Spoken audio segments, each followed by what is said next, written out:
Alors voilà, on en est là. Je pars, je pars un mois. Pendant un mois, vous n'avez pas de nouvelles. Et pas un message, rien.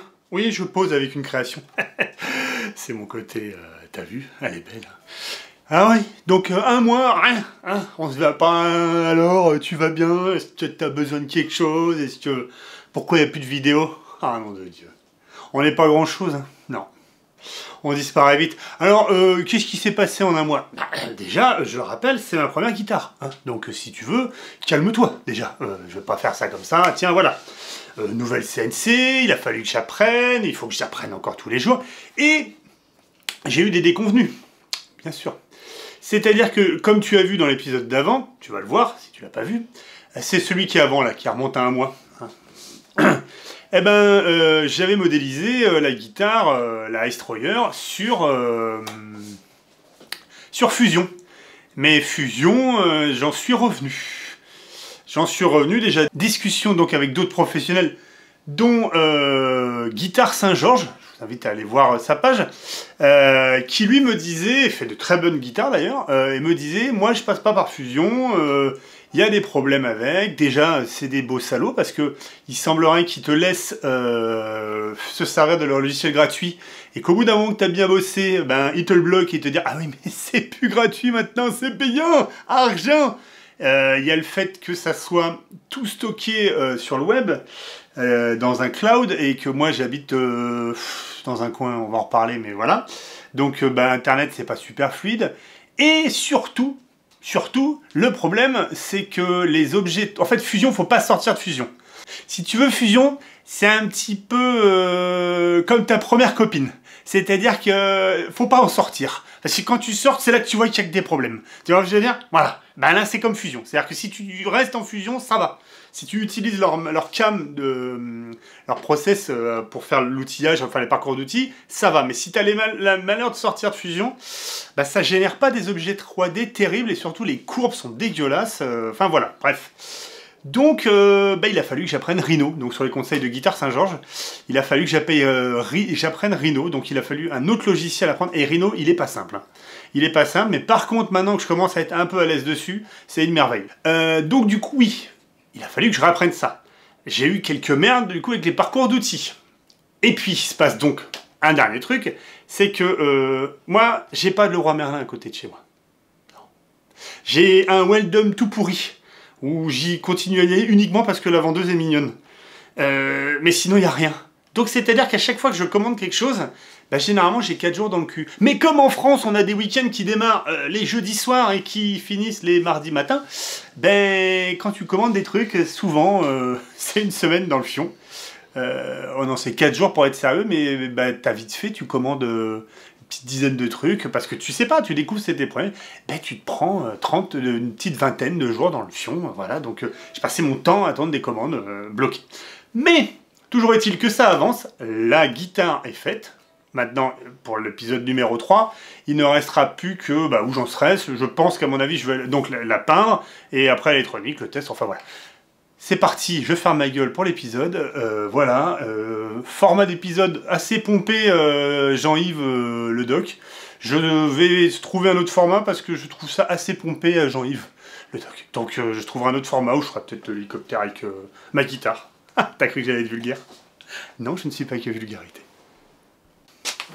Alors salut, donc, bienvenue à l'atelier, à mon bordel organisé. Comme je vous ai dit, pour le corps, je fais avec du bois de récup, hein, parce que comme c'est ma première guitare, c'est pas la peine de gaspiller au cas de rater des belles essences et des beaux morceaux, voilà. Donc, je suis parti sur, j'avais du bastin, mais alors du bastin, en veux-tu, en voilà. Donc j'avais du bastin, mais je me suis dit, peut-être que le bastin, c'est peut-être un peu lèche, et encore c'est une connerie, hein, mais bon, c'est peut-être un peu lèche pour tout foutre dedans, le manche, machin, quoi que ce soit. Et puis donc je voulais un petit peu avoir quelque chose d'ancré, d'un peu dur. Donc ça c'est le bastin. Hein. Et j'ai récupéré tes grosses poutres en chaîne. Voilà, bon alors ça c'est très vieux. Hein, voilà, donc je vais voir ce que j'ai trouvé dedans, je vais voir l'état. Au moins l'avantage c'est que c'est bien dense. Du coup en fait, ça va être la poutre centrale. Et ça va être les ailes sur le côté.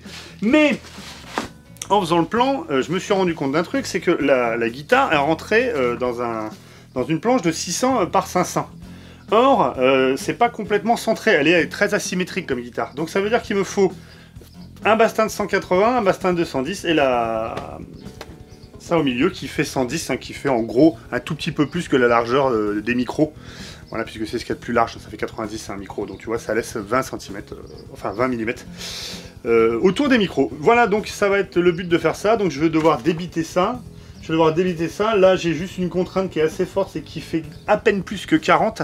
Donc j'espère que c'est pas besoin de trop dégauchir, parce que sinon ça va être un drame. Et puis, de toute manière, je vais devoir rajouter des ailes. Enfin, ça sera encore en plusieurs parties. Mais comme il sera peint, on s'en fout. Hein, je perdrai peut-être quelques dB de précision dans le son du bois.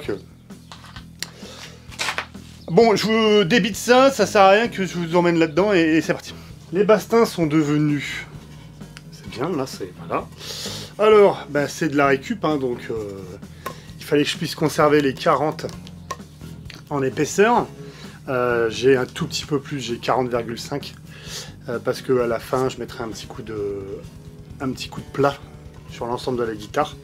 Donc voilà, manque de bol, comme il me faut, je vous donne les distances déjà, enfin les dimensions. Comme il fallait 170 sur celle-là, dans le fût, elle fait 13. Donc il a fallu que je débite une copine. Alors bah, il y a des nœuds, hein, il y a des choses. Mais bon, elle sera peinte, ça sera rebouché, il y a pas, voilà, ça c'est, il y a des fissures, mais on s'en fout. Donc voilà, ça sera pour l'aile gauche, la même chose pour l'aile droite, et ça donc la poutre de chêne, hein, que voici, que voilà, qui donc aujourd'hui ben, nous fera la poutre centrale de la guitare. Voilà, voilà. Pèse son poids. Ah, attends. Là, 12 dB. Bon, je ne sais pas en quoi, mais il y a 12 dB. Ah ouais, c'est bon. Donc maintenant, bah, ça va être de coller ça ensemble. Et puis, une fois que ça c'est collé, ça fera une espèce de patchwork. Là, je redimensionnerai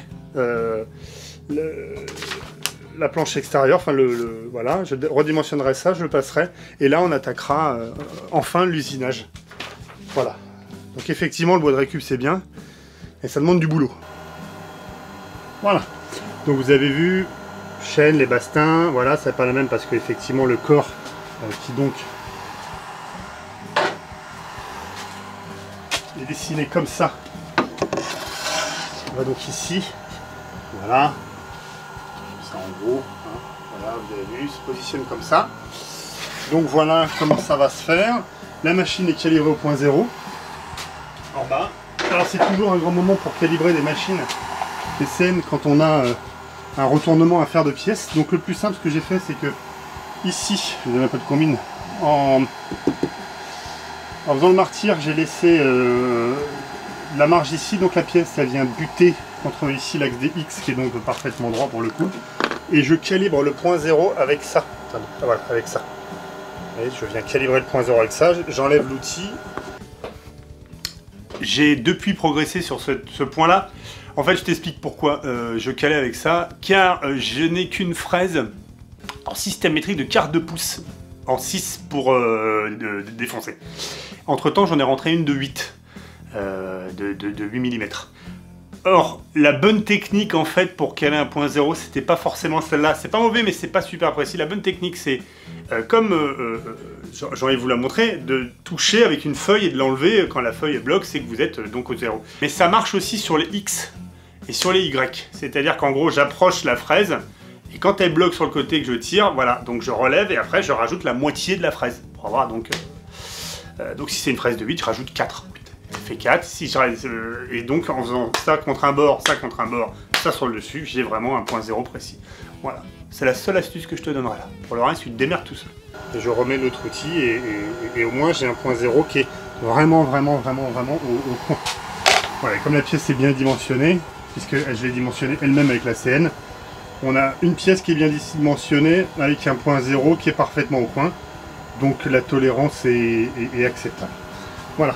Donc là c'est parti, on va faire un peu de bruit, je vais allumer la défonceuse et je vais lancer le parcours d'outil, je vous montre un petit peu, je ne vais pas tout filmer et je reviendrai de temps en temps remettre un peu, allez c'est parti.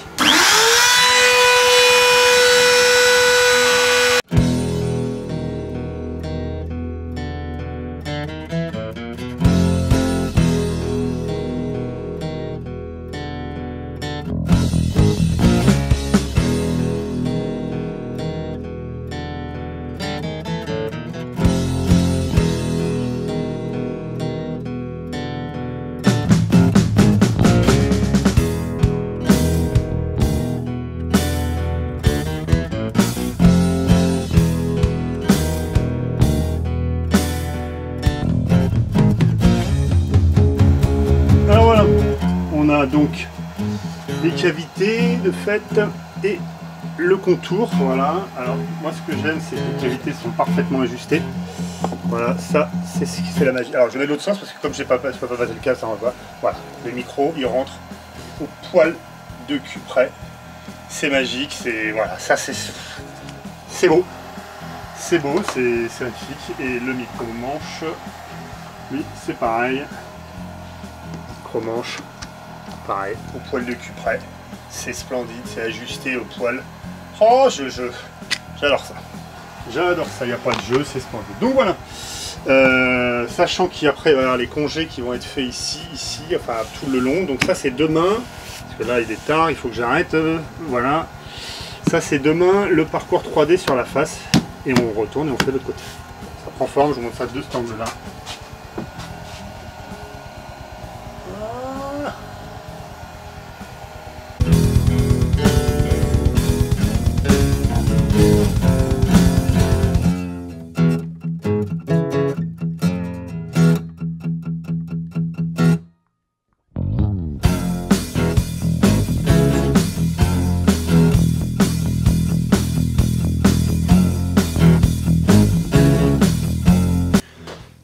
Maintenant on va faire une super ellipse sur le manche et la touche, hein, parce que bon, voir des parcours de CNC, bon, c'est quand même pas... Enfin je veux dire, je pense que tu as autre chose à faire de ta journée, quoi. C'est pour meubler, c'est pour te faire écouter ma musique. Ah, je suis malin. Par contre, il y a aussi autre chose où là je suis pas content. Je pars 40 jours, 30-40 jours. Putain, je suis un peu le Christ en fait, je pars 40 jours, ouais. J'ai pas encore 3000 abonnés, il m'en manque quoi? Il m'en manque 40 pour avoir 3000 abonnés. Là, donc c'est le moment. Toi qui me regardes sans t'abonner, 3000 s'il te plaît sur cette vidéo là, quand même 3000, merde.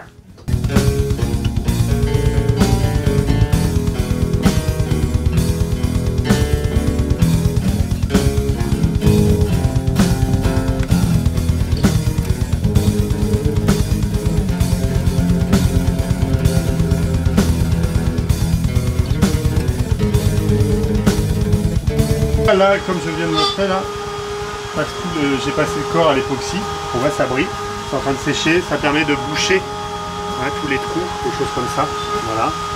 Et une fois que c'est sec, je ponce et ça fait office de fondure, puisque je rappelle, le but c'est de peindre la guitare. Donc voilà. Voilà où ça en est. Et j'espère que ça a enregistré parce que j'ai des problèmes avec la caméra. Bref, je vous montre pas tout le parcours c'est 5h30, 6h, rien que pour le galbe du manche sur la scène, donc voilà quoi. Affaire à suivre.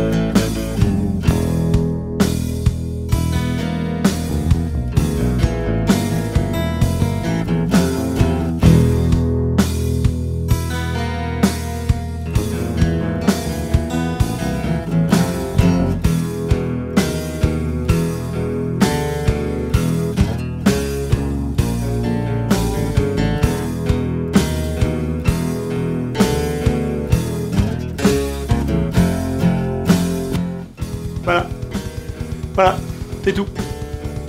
La suite au prochain épisode dans 40 jours. Mais non, je vais te montrer ce qu'il en est là. Je suis pas un ingrat.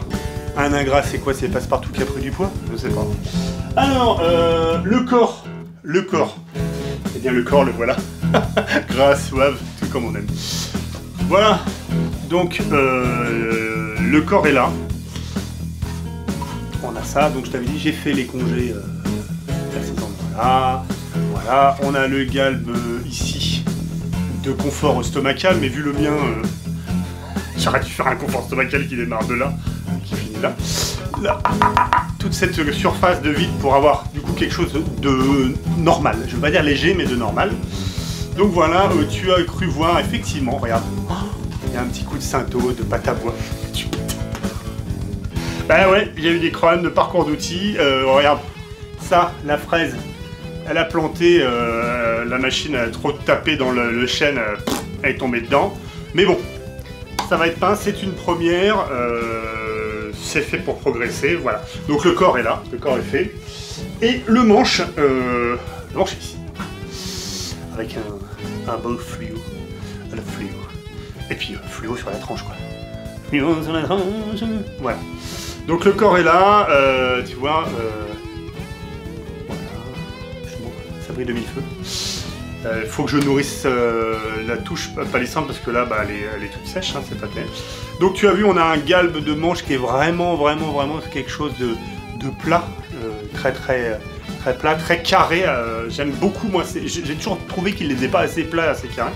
Pour le coup, moi qui maintenant qui joue de plus en plus comme ça, j'ai vraiment, tu vois, une pince qui est bien serrée pour le pouce, et c'est pas rond, le pouce qui est plat, eh ben, est bien posé tout le long. Voilà. Tu as vu ? Les beaux galbes. Voilà, bon, bah, il y a des petits accros, hein. Il y a eu des conneries de fête. C'est la première. Sois pas sévère. Je te la vendrai pas, celle-là, je vais la garder. La suite au prochain épisode. Donc, montage à blanc, peinture, vernis, assemblage, peut-être jouage si elle est pleine. Je ne sais pas, on verra. Je vais essayer de pas mettre 40 jours. Salut!